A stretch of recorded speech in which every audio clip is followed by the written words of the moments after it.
Kumuha nga po ulit tayo ng binhing tilapia dito sa San Carlos, San Luis, Pampanga. At ang size po ng ating kukuhanin ay 14-17. Tara po, tingnan po natin ang pagtakal ng mga binhing tilapia.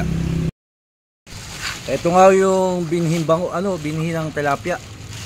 Tinatakal na po ni Kuya. At lalagay doon sa plastic na mayroong methylene blue na tubig para preventive sa mga pag nagkagasgas hindi magkaroon ng sakit.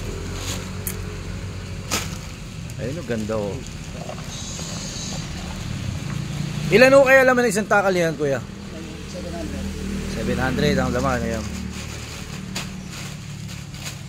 Yun.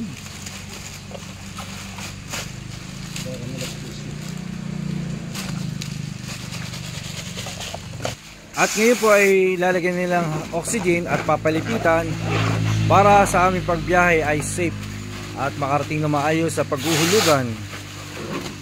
Kaya po ang ganito po ang proseso ng pag-iimpake ng binhing tilapia. Ganyan din sa bangus.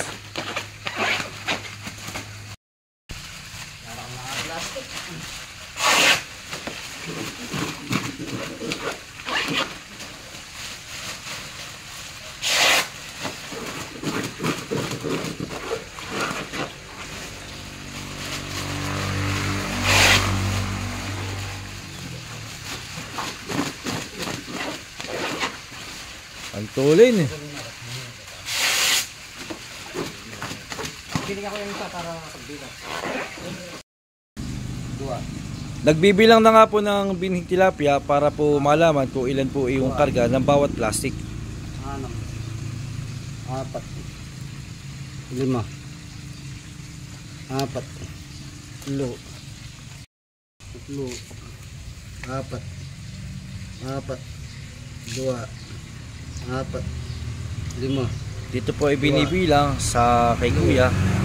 At dito naman kay ate, kay ma'am. 5. Diyan na tinutundusan. 4. Kung anong titawag na bilang, doon niya itatapat ng guhit. 6.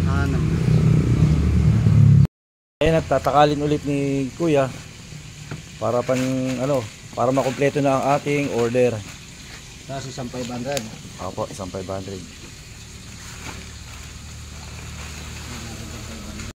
Matapos nga po yung pag-iimpake ng binhing tilapia, ngayon ay kinakarga na ho dito sa tricycle at kami ay pwede nang umuwi pagkatapos itong ikarga.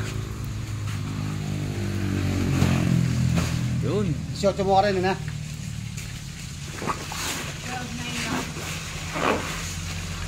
Diretso ang ating. Ayun. Ito na po ang ating order. Ay, maraming salamat po sa kinuhanan namin ng binhing tilapia kay Ma'am Ana Rose. Thank you po, Ma'am. Sa ulitin po. Dito po kami nagdala ng binhing tilapia sa may tabing ilog, Bulihan, Malolos.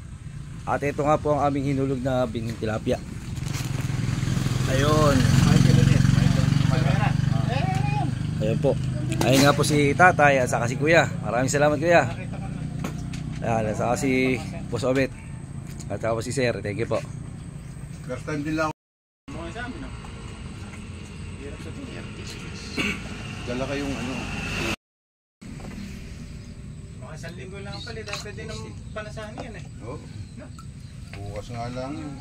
19. 23. 4, 6, 29. At nga po sa kumuha ng binhing tilapia, sana po lumaki na maayos at marami. Thank you po mga sir.